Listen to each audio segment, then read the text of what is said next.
Nasa isip ka pa rin ng ex mo kung ganito ang ginagawa niya. Una, palagi ka pa rin niyang kino-contact. Kung matapos niyong maghiwalay ng ex mo palagi pa rin siyang tumatawag, nagte-text, nag-chat o kaya nakikipag-video call.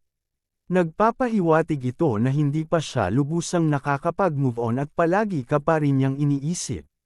Pangalawa, sinusubaybayan ka niya sa social media.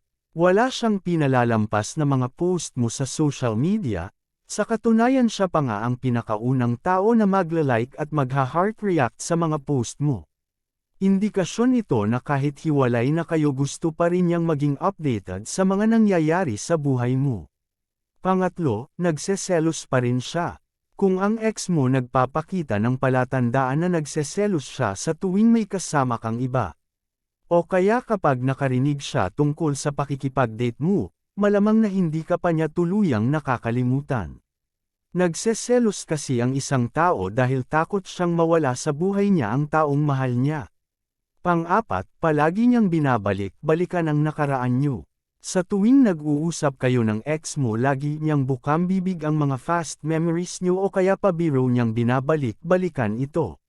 Siguro maaaring hiwalay na kayo subalit lihim kang nakatago sa puso't isip niya. Panglima, sayo siya humihingi ng emosyonal na suporta.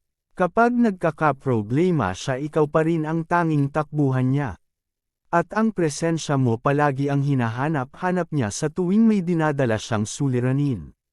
Nagpapakita ito na mahalaga pa rin sa kanya ang opinyon mo. Pang-anim, hindi mabilang na aksidenteng pagkikita. Kung minsan nagtataka ka na kung nasaan ka nakikita mo rin doon ang ex mo. Baka sinasadya niya talaga na puntahan ang mga pinupuntahan mo dahil nais pa rin niyang makipag-ugnayan sa iyo. Pang-pito, palagi ka niyang kinukumusta. Kung ang ex mo palaging nakikibalita ng tungkol sa iyo sa mga kaibigan niyo, malamang na interesado pa siya sa mga nangyayari sa buhay mo. Pang-walo, pagsisisi at panghihinayang. Kung ang ex mo kakikitaan mo ng pagsisisi at panghihinayang ibig sabihin hindi ka pa rin niya nakakalimutan. Kasalukuyan pa siyang nasa proseso na sinusubukan niyang limutin ka ng tuluyan.